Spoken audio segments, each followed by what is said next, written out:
we're thrilled to welcome Wong, Managing Partner and Co-Founder of RTW Investments to the show today. Rod, thank you once again for joining us.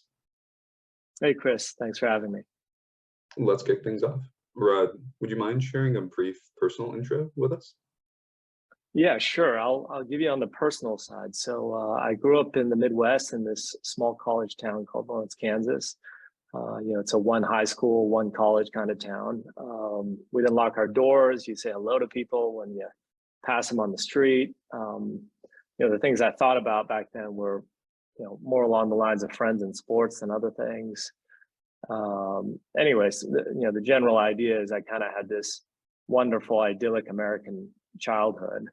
I think in hindsight, probably not having the pressure to work hard when I was growing up was really set me up to fall in love with science. So my dad was a physicist. He was my hero growing up, and I think maybe I inherited like a tiny sliver of his talent. So I did fall in love with science, and I felt like I was good at it. And honestly, I think this was probably the thing that did me in for the rest of my career or my life, because I fell in love with learning as a result. And then the problem is that as I've gotten older, I've become a complete workaholic. I studied enough at Duke to get into med school. I made my way kind of north in the country, and then did med school, B school, and then ultimately landed here in New York City for my first job on Wall Street doing research.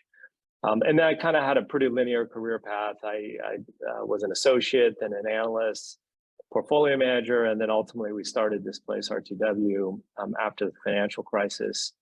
And I will say that I'm only now learning how to take more than a long weekend for vacation. So I'm trying to get back to those childhood days.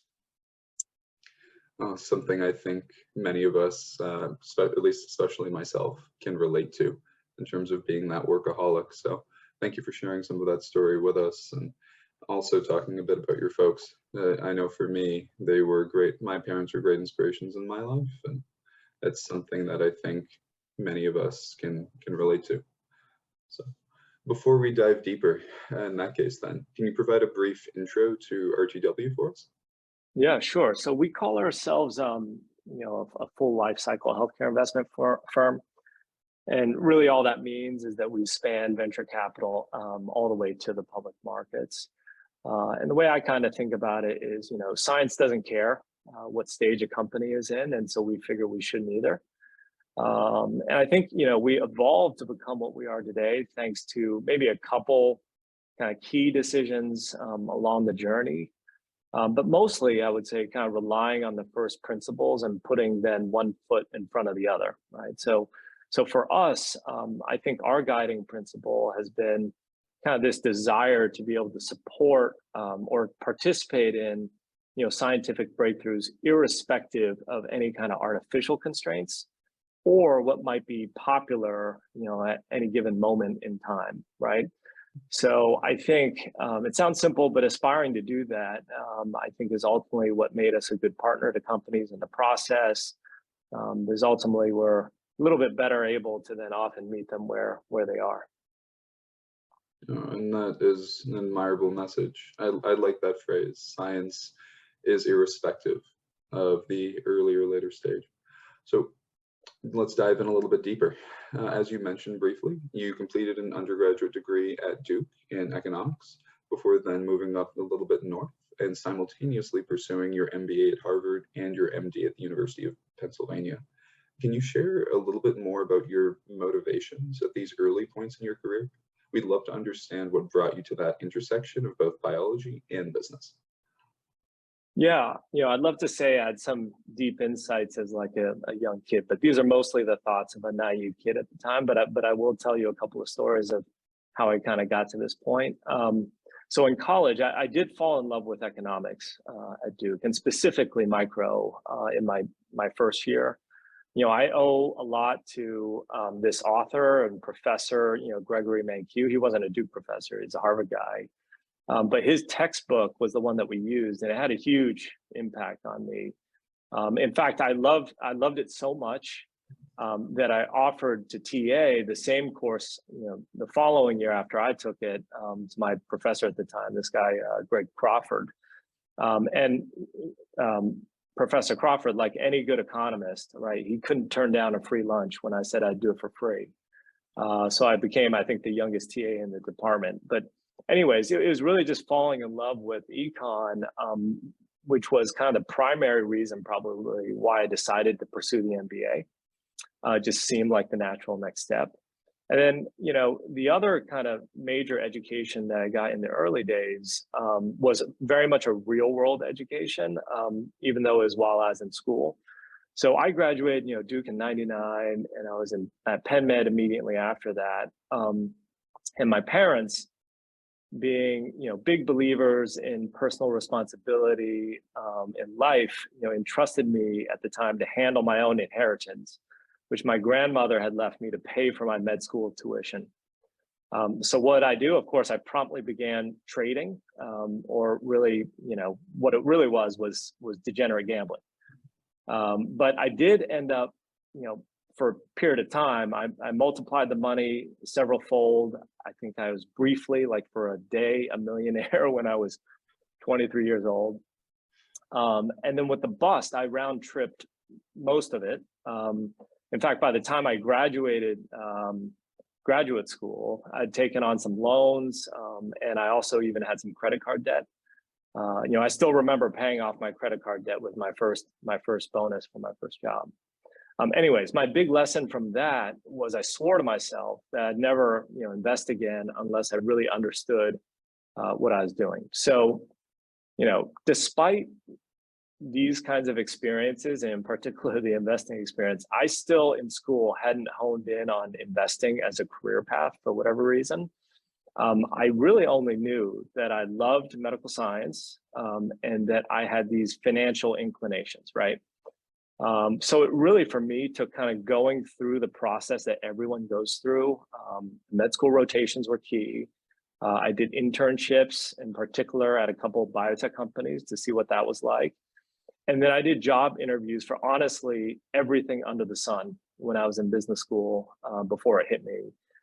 And for me, the moment was when I met my first future boss, Eric. He ran the biotech research group at Cowen at the time, and then also his team. And when I met them, I felt like I honestly just felt I had found where I belonged. And then after that point, it was a relatively straight path. Thank you for sharing. So, as you described, after your graduation, you held a number of healthcare investment and research roles at Sigma Capital and Cowen Company. And from there, you joined Davidson Kempner Capital Management, where you served as a managing director and the sole portfolio manager for their healthcare funds. Then, in 2009, as mentioned after the crash, you launched RTW Investments, where you serve today as the managing partner and chief investment officer. So I know we fast forwarded a bit, but what led you to launch RTW, and what do you want the firm to really be known for? Yeah, so the Davidson Kempner experience was really a key experience. And so before RTW, I had this wonderful opportunity to work there. And that firm was and is today a big multi-strategy investment firm here in the city. And my bosses at the time, Scott and Steve and Tom, they gave me this amazing opportunity to basically build a healthcare strategy there. And as there, I kind of learned two very important things. One was having the experience to try to build something, including a small team, and having that learning experience. Mm-hmm. But then the second was this observation, the healthcare investing, at least the way, I thought about it and wanted to approach it, is a really, really tricky thing to fit inside of a larger institution. And when you think about that, there's a lot of reasons why, but you can pretty much start and finish the conversation just by mentioning volatility of our space, right? Because biotech is incredibly volatile. And on that front alone, it pretty much makes the strategy a non-starter at most firms. Now, despite that, that wasn't the case at DK. They were incredibly supportive. And I think I certainly would have been very happy there. But ultimately, I decided to leave And I took with me this kind of wonderful learning experience, and then also a couple more really important lifelong mentors. But fast forward, what I didn't realize at the time was how critical that decision would kind of end up being for me and the firm. Because healthcare investing, I'm sure we'll touch on this, but as an industry, it's evolved really, really rapidly and really constantly since that time. And so I think actually making the decision to have an independent firm has been a critical ingredient, right? To give us the freedom to also try to evolve alongside of the industry. Just to touch on why, the industry has been changing so rapidly, I think the key underlying driver has been this acceleration of medical innovation over the last dozen years or so, right? It's led to this explosion in information and new technologies. It's quickened the pace of development, and it's dramatically increased the number of transformational therapies. And so really what you've seen is that the investment industry has been trying to evolve alongside of this to suit, right? And some of the trends you've seen, like the convergence between public and private investors, like the increase in available capital, and the increase in the amount of specialist talent in our space. For us as a firm, our goals have been relatively simple, but it's been hard because the evolution has been so quick. I mentioned earlier, we want to try to meet science where it is, so that ultimately we can kind of be the best partners that we can be to entrepreneurs and scientists. So along those lines, we've tried to be among the leaders in kind of the emergence of this crossover ecosystem, one of the key trends that I mentioned. And we've also tried to build this large team of specialist talent, right, to try to keep up with the exploding amount of information, and so that we can better kind of support company building in this increasingly faster paced world. That's always most important, to have a team around you, right? To provide support, be they on the startup side or the investing side, especially given, as you described, the explosion of life science innovation. I know it's certainly a challenge trying to keep up, and that's part of why we have groups like the Scientific Advisory Board to provide that expert support, especially those who are right in the thick of it. So, taking a slight diversion, but while we're on the topic, do you have any advice then for those who are considering at any stage of their careers launching their own investment firms? Sure. I think I'd tell folks thinking about it to think through a couple key questions, questions to ask themselves, that in hindsight, I think have probably been critical for me. So the first question would be, if things with a new business don't end up going easily initially, right? Can you and are you prepared to persist for at least several years? Let's call it 3 to 5 years at a minimum. If the answer is no, then I think maybe a good idea is not to do it. The other kind of key question is, how are you as an entrepreneur thinking about addressing the management and or leadership kind of your team and business, right? So a lot of people that aspire to do what we do, oftentimes their passion or talent is research or investing, right? That side of the work. But if that's what it is, are you willing to learn and invest the energy and the attention that you need to become a good manager or leader? Or are you willing to bring in a partner who can help you do that? So I think for me, those have been two really critical things that I had to figure out. And I love the inclusion there, talking about a partner and talking about recognizing your strengths, but also where you should bring someone on to support. Part of why we always love to see co-founders who complement each other in that way is, I think, when we're looking at startups to back. And I'd be curious if that's similar to yourself as well. But in addition to your work with launching RTW, at what I believe is about the same time, you also became an adjunct professor of finance at NYU Stern. And in the past, you've also often shared your deep interest in educating the next generation of life science entrepreneurs, which I feel like can be seen from the clarity with which you provide some advice. So at Stern, you teach topics in investments, financial analysis, and healthcare. What prompted you to join NYU? And can you share a little bit more about your almost 14 years on the faculty there? Yeah, you bet. I've always loved teaching. Both of my parents, were teachers. And for me, after I left DK, I had this little bit of time where I was on the beach. And so I could scratch that itch. And so I actually dropped by the finance department at Stern. And the head of the department, Richard Levick, was just coincidentally at the time, trying to hire an adjunct to teach a healthcare class. So I put together this course teaching, the only thing I really know anything about, which is financial analysis and healthcare. And so that's how we kind of got started. I used to kind of individually teach it, but now we actually, as you mentioned, we're many years into it now, and it's kind of evolved also. And so now we team teach it using RTW staff. And what we're focused on is basically trying to communicate a framework for evaluating and then valuing healthcare businesses, right? With a particular focus in what we know best, which are the innovative subsectors, including drug, biotech, and medtech companies. So in addition to that, obviously, we complement it with things like fun things like having guest speakers talk about their own careers and also some of the latest trends happening in the space.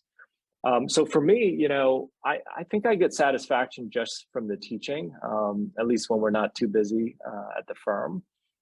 But honestly, I think the thing that I'm especially grateful for are the people that have kind of come into my life as a result of doing the teaching. So I think we've hired at least 2 former students, and then actually one of our earliest employees at RTW is now a managing director, and he was one of my very first teaching assistants. Oh, it's phenomenal. As you say, clearly shows you don't necessarily look for it, but when you support the next generation, they continue to develop, and you can continue to support them after even class. That's phenomenal. So, I mean, I know it's no substitute for actually taking the class, but if you had any top takeaways, I guess I'd love to hear them. Yeah, sure. I have a couple. I think the number one thing to learn from my finance class is that the financials actually work out when great science turns into an innovation, right? That actually makes a difference to patients' lives. So in a way, the finance is kind of the sideshow and is not as important as the science.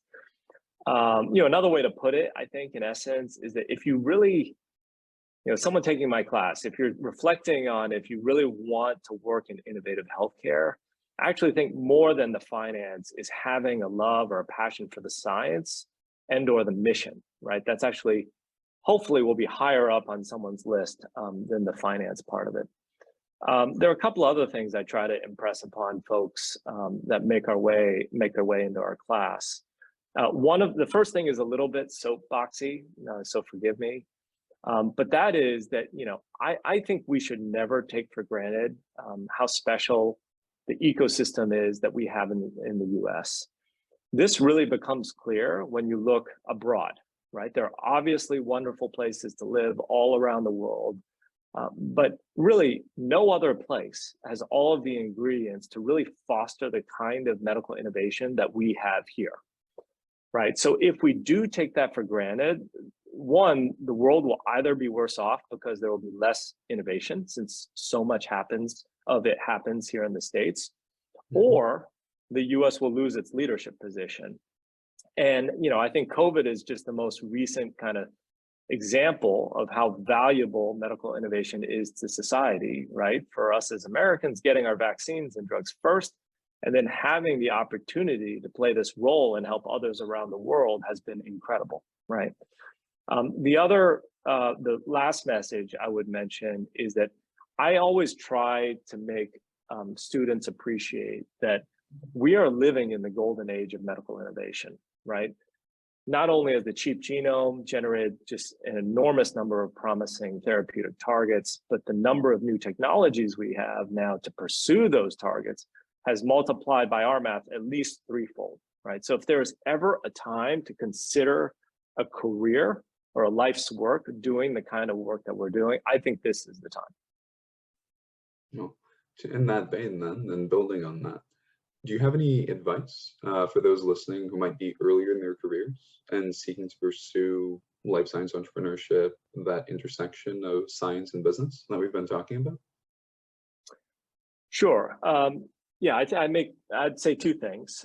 One is that I think it's really important for people considering it to understand that innovation in our field is really a team sport, right? So in fact, it's probably one of the most complicated team sports on the planet, right? So my number one advice for someone starting out would be to look for opportunities to work at places that know how to work as a team. So there are world-class big companies like Genentech or Regeneron is in our backyard, right, where you can get this kind of training. Mm-hmm. And, you know, if you decide to start at a small company, you know, I'd say then to not just focus your diligence on whether, on how good the science is at that company, but also just as importantly on how good the leaders are, right? If you can get that right, I think you'll lay the foundation for what you can control for the rest of your career. And that kind of gets to the second message I'd give to people, which is that, you know, failure is a very, very common part of the job in our space, right? Science is a probabilistic exercise. So I think, again, I'll reiterate, it's really important to have high up on your priority list the things that can make sure you enjoy this kind of nonlinear journey, right, in our space, and to not be too destination focused, right? Because otherwise in science, you're gonna be disappointed a lot. So it's another way of saying the same thing I said earlier, which is just to make sure you really love the science and the mission, you know, and that's why you're doing it. It makes a lot of sense. And even as you say, there are a few areas where I think as intensely as healthcare, the phrase standing on the shoulders of giants is so reflective, and remembering that you're a broader piece of that collective whole, trying to push things forward, create that positive impact for patients and make it easier for everyone is a really solid message. Thank you, Rod. So I know we've taken a bit of a diversion, but let's turn things back to RTW. And at RTW, your investments focus on innovative medicines, supporting technologies such as gene therapy, RNA, proteins, antibodies.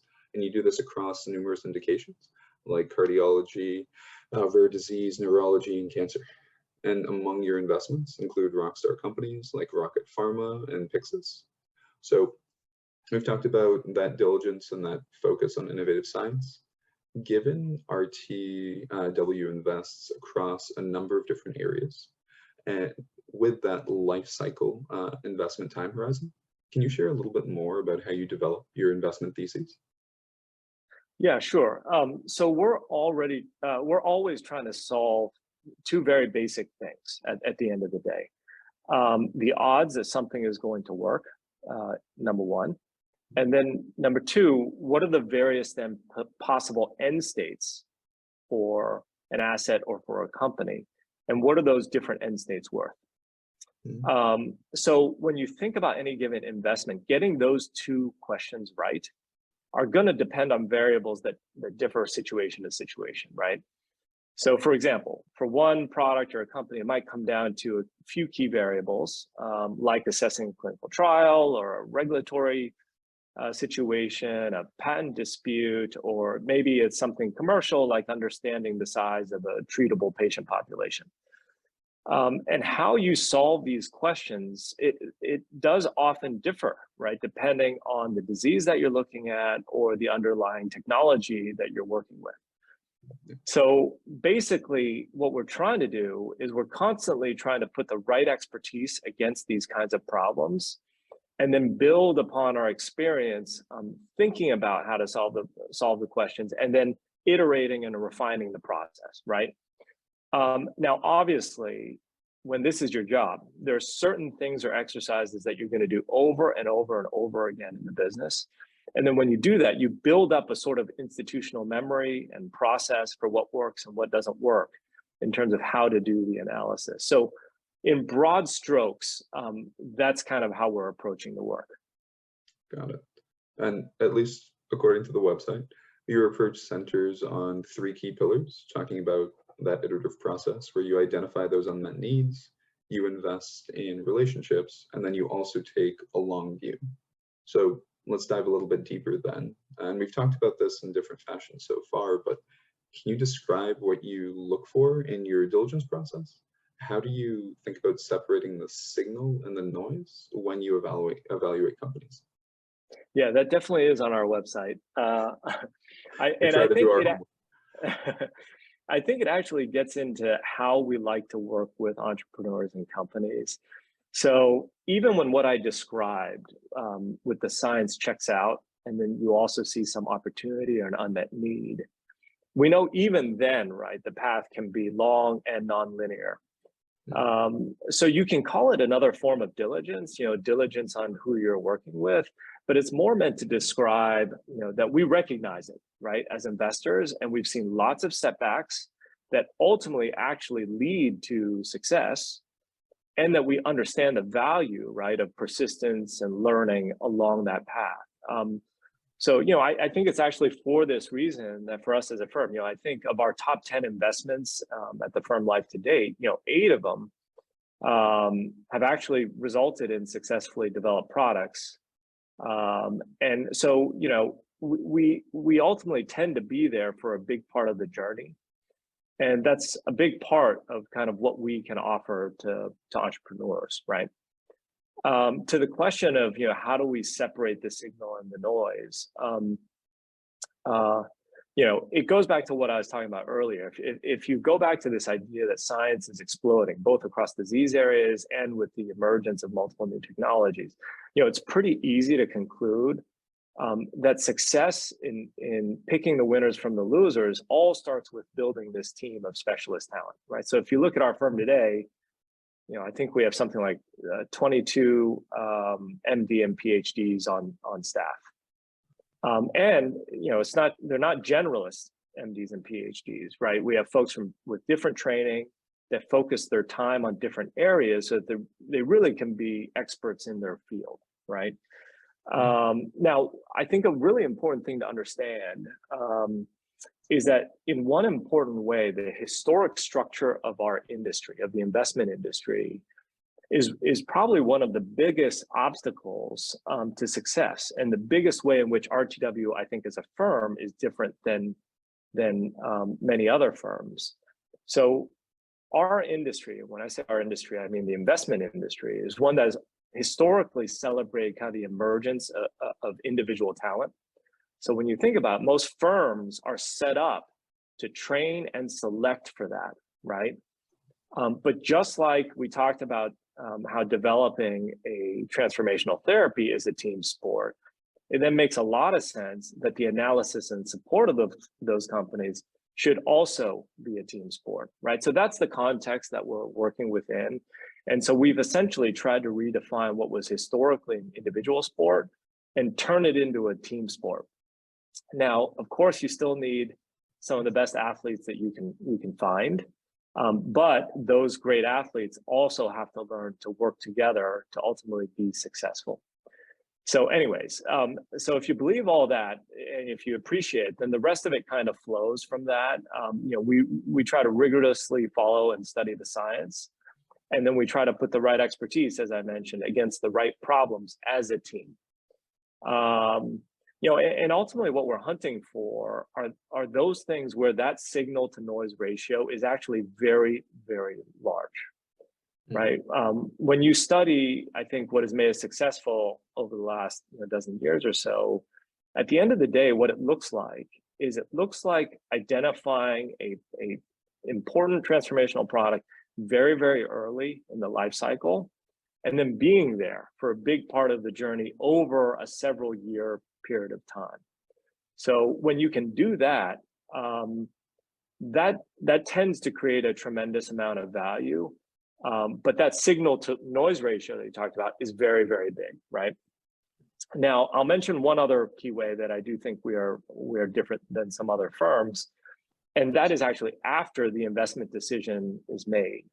So we have the ability to take a much more active role than most firms that are structured as hedge funds, because we have company building talent in-house also.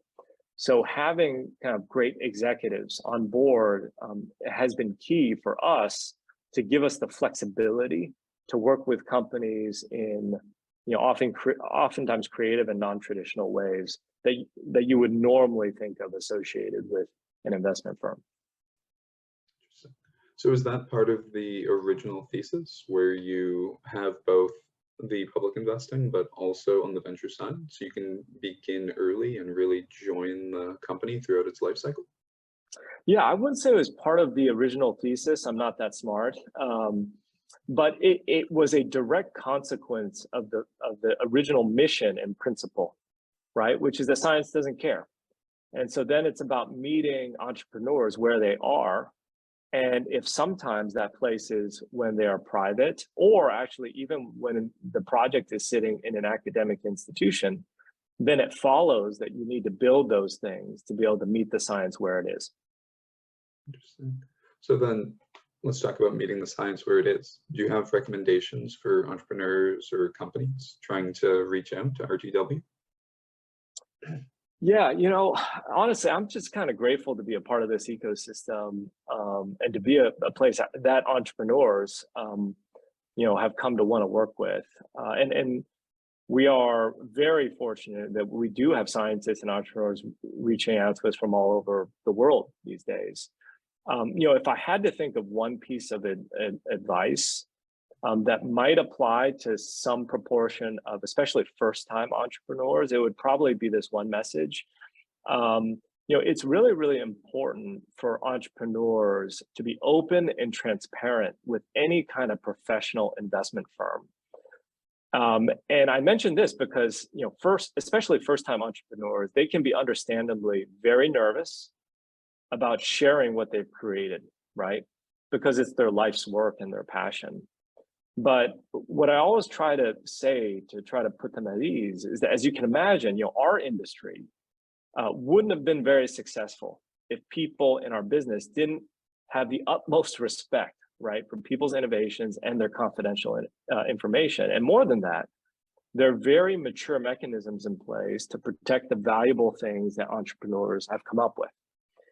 So that is key, though, ultimately, because investment firms oftentimes staff, the people are very, very busy. Mm-hmm. And you don't want to create artificial barriers. And ultimately, you want people to be able to do diligence efficiently and then figure out whether there is an opportunity to work together. That is something we see a lot, which is obviously an unforced error that can be mitigated. And having those open conversations moves everything forward. Having spent a little bit of time in pharma, I've similarly experienced that reluctance to be as open. And I do think it's something that can make a difference. We're there to support and move you forward in the best way possible. So taking this in a slightly different direction and talking about this moment in biotech, given everything that's happening in the markets right now, RTW's ability to invest in companies across both the private and the public stages has to be providing an incredibly interesting and potentially complicated perspective. Can you share more about your thoughts on this moment in biotech? Yeah, for sure. I think it's it's really helpful to have the flexibility and to be less constrained, so that you can be where the opportunity is at any moment in time, as well as kind of better fit the journey of any given asset or a company, which gets back to what we were talking about earlier. So, and actually, we're continuing to try to push this and evolve the concept as we move forward. So, for example, we've integrated new financial instruments as ways to financially support companies, including using things like royalties and licensing transactions, and then things like SPACs, which have been popular in the last couple of years. So taking all this a step forward then, Among the descriptions on the RTW website, one of the things I was particularly struck by came from the really wonderful testimonials from partner companies and the comments describing your engagement from the earliest stages all the way to post-IPO. And as an investor spanning such a lengthy investment cycle, can you share, and you've talked about this briefly, but can you really share what being a good partner to your portfolio companies means to you? And again, especially given the current market conditions, I realize that can be a challenge at points. Yeah, no, we are going through kind of the historic time in the markets. And so times like these, especially, I think the first thing to do is simply to be able to have a steady hand, to be honest.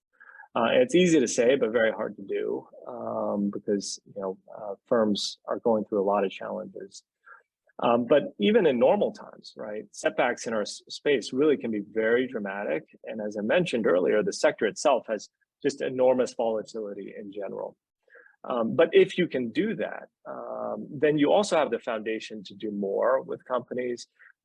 For companies that we have strong relationships with, that we really believe in, we can provide capital when it's needed most, and we can do it in a mix of ways, or a variety of different ways that can be creative as well. And then for those that want or need our company building support, we can also provide that. And then for the youngest companies, right, for private companies doing it for the first time in particular, we've obviously seen and navigated that part of the journey a number of times, at least at a high level or the board level. And so, of course, we're happy to always share our thoughts and lessons, from some of our own experiences with these teams. So then, as we think about that company building, as we think about the lengthy life cycle of sciences and healthcare companies, as you've described even with your own firm, building teams and company culture with intentionality can really be critical to ensuring success, making sure everyone recognizes that this is a team sport, as you described.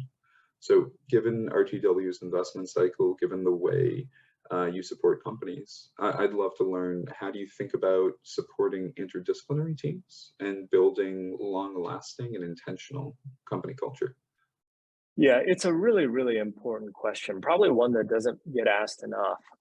So both of those things that you mentioned are really important. I think, the good news is that, it also isn't rocket science, and there is a clear path to doing that successfully.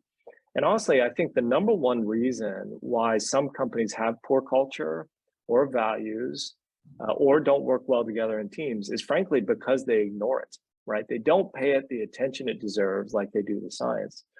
I think the number two reason is actually, even if they've taken the time to be intentional and define it, they don't walk the talk or they don't invest in the resources and the professionals. And by the way, there are professionals that do this, just like that do manufacturing, right? And that do drug discovery. And you do need those professionals that can help both build and maintain company culture and values and teamwork. And so just like I think anything important, you have to be intentional, as you said. That is the perfect word for it. Good values, culture, processes, teamwork, these are not things that emerge on their own if you don't invest in them. Well, accelerating this forward a bit from that, and I think that's a great actually intro, because being so intentional about company culture, being so helpful about team building, and then getting involved on both the private and public investing side, I would argue all of those are great differentiators for RTW. But I also want to turn the question back to you and say, we've touched on it intermittently, thinking about the intentionality with which we build cultures and which we support companies. Right now, those companies are facing considerable challenges. And I know we touched on this briefly, but if we could dive deeper this time, we'd love your thoughts, especially as someone who's in the public and private investing side. Just what are your thoughts on this moment in biotech? Yeah, that's a really important question. I've been in this business now for around 20 years, and the current sell-off in healthcare is a historic one, right? So in many ways, it's actually worse than the bursting of the genomics bubble. Just to put it in context a little bit, so if you focus on the smaller publicly traded companies and you look at those indices, roughly peak to trough starting last year, the sector is off 70%. So this ranks, yeah, it's a very big and scary number. It actually ranks now second behind only the genomics bubble, which was at 85% peak to trough decline. And it's way worse already than the financial crisis, which was down 46%. Another way to look at it, though, is valuations. And from this perspective, if we've already seen the bottom, it is already worse than the genomics bubble, right? So the absolute number and percentage of companies that are trading below cash is the highest in history. And another popular valuation metric of price to sales multiples is also meaningfully lower than the bottom set post the bursting of the genomics bubble. So this really is a historic moment, at least in the markets. Now, the question of, how did we get to this point? I think it is a unique story that kind of has two parts to it that actually coincide with what happened last year and then what's been happening this year. So last year, there were a lot of healthcare specific issues that happened. You had a record number of IPOs of very young companies, some with questionable business plans that then naturally encountered or turned into a large number of setbacks. You also had slowdowns at the FDA because of COVID resource constraints. And in the second half of last year, you had this drug pricing policy debate in Congress, which was front page news. So that kind of summarizes some of the big issues for last year. And even though we started to get some positive visibility on some of these issues as we entered into this year, like drug pricing as an example, this year it's been really all about incredibly powerful macro issues that broadly affect all growth companies. And this has overwhelmed all the healthcare specific issues. And of course, I'm talking about things like interest rates, inflation, and the war in Ukraine. So when you combine those two things, it's led to a historic amount of upheaval in the space. Now I think looking forward, there's going to be a gradual cleansing process that's beginning to happen, certainly of some of the excesses that need to be worked through. And as you would expect, for those that can survive or navigate this period of time, it's also going to be a period of tremendous opportunity, given how depressed valuations are in the space. And so we're focusing a lot of our energies at the firm right now on exactly this conversation. And as we think about it, do you think, you talked about the potential cleansing that might happen and looking at companies as they move forward, many of which IPO'd young. Do you think in the public space, there's sort of, to use the word, unprecedented opportunity to find really exciting innovations coming out and give them the support they need to weather the storm? Yeah, no, absolutely. I'll tell you what I tell my team, which is that, really incredibly challenging periods of time like this one are also the same times where you're going to find the most amazing opportunities, right? To find the future important innovations and then the great companies that are going to be built around those innovations, right? That one, you're going to find them at attractive valuations from an investment perspective, but two, those companies, this will be the time that they need us most, right? Because capital is difficult to access. And so it is also the opportunity for us to be able to make a difference in getting those innovations to market.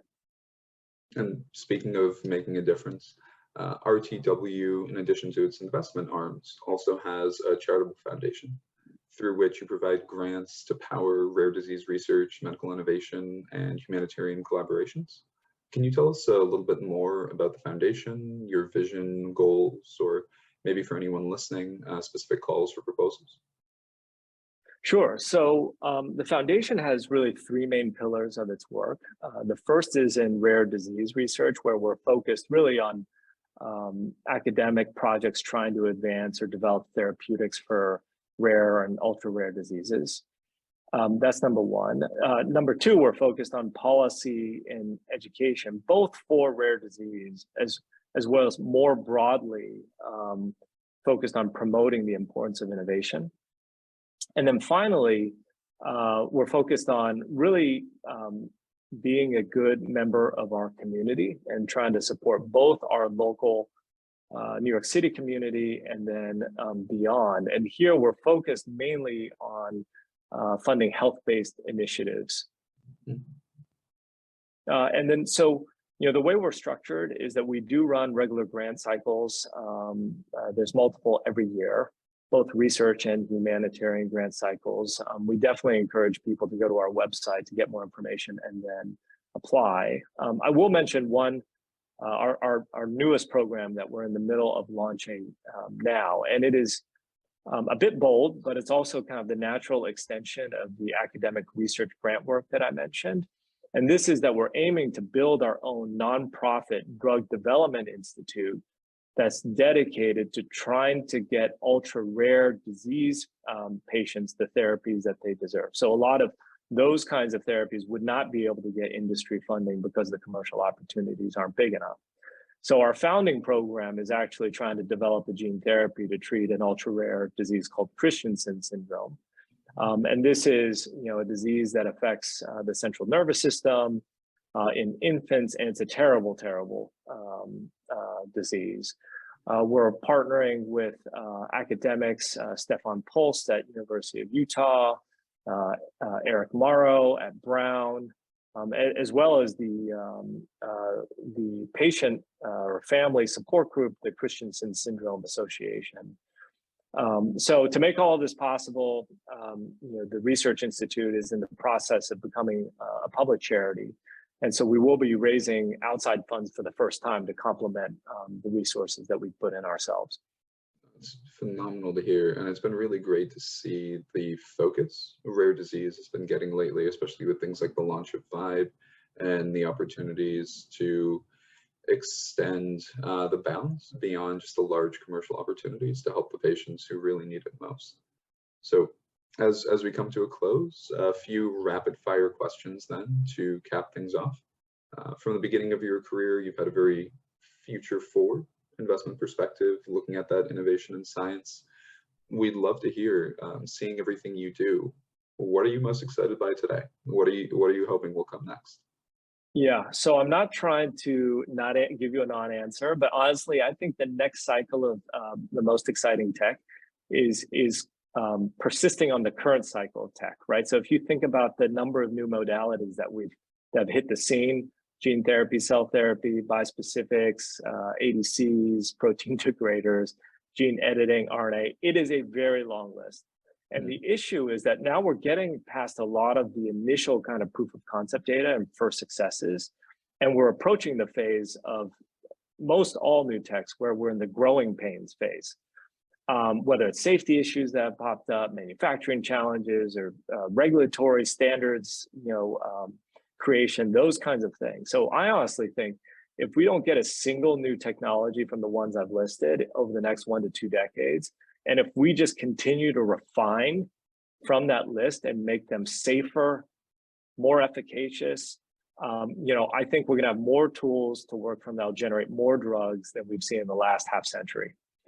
So, not to avoid the question, but I think the key is working through this phase and the challenges that we're faced with to make the most of the modalities that we have. I would say there's a strong agreement coming from me on that, especially with things like tech bio pushing the scene forward and giving us that opportunity to develop platforms to pursue these technologies and carry them in biology forward in a way that hasn't really been possible before. I'm excited for what's coming next. Turning that around then, is there anything you're a little bit bearish on that you think might have a longer development cycle maybe than some of the other technologies being pursued right now? Yeah, I guess I'll just mention one. It's not to say that's not a worthy area of study, because I do think it's exciting. But in general, for us, it's the things where we're not smart enough to understand, or they're too complex, or maybe the science is still a little bit mysterious. So the one example I'll give that kind of fits that bucket for us would be the microbiome. It's something I think we're all still trying to wrap our heads around. We always see papers coming out on things like the gut-brain axis, but I hope people smarter than me will help me understand it soon. So That's it. let's then go, what's coming next for RTW? Yeah, so I think, right now we're very present in terms of kind of trying to live the mission in this difficult market, and focus on identifying those kind of transformative innovations and then making sure that we're there to support those companies. So that's our number one focus. I think where we're evolving or trying to test new ground or push the limits is that recognizing that capital is very hard to come by right now for companies. We're trying to be extra creative and continuing to push the ball forward in how we can support companies in creative ways. So I mentioned some of those things, like we're getting more involved in royalties and licensing transactions, specifically geographic ones, and then other new financial instruments. Oh. Any other closing thoughts or shameless plugs you'd like to share for yourself, for the foundation, Yeah. for Stern? Yeah, sure. So I'll give you one shameless plug. So we do have a venture fund that's actually publicly listed, which is a little bit non-traditional. It's listed in London, and the ticker's RTW. And this one is kind of an interesting situation because it's actually trading at a 20% discount roughly to its what we call the net asset value, or the value of the portfolio, despite having before this correction traded pretty consistently at a premium. And the venture fund, the strategy is relatively straightforward. About a third of it's invested in private companies, a third in public companies where we first made the investment when the company was private, and then the final third just in public companies where we initiated the position when it was public. And so I think there's an opportunity for folks thinking about their healthcare exposure. Because you're essentially getting access to everything we've been talking about that we've tried to build here at the firm. If you agree with it sounds like what you and I both agree with, that we're at this kind of generational moment in terms of innovation. But then also you're getting, because of this market, a discount to the net asset value of the vehicle. So that'll be my sales pitch. Oh, and a great one to wrap up with. So thank you, Ron, for an absolutely fantastic episode. We're incredibly grateful for your time, and I know our audience will be jonesing for more. Thank you again. Thanks a lot, Chris.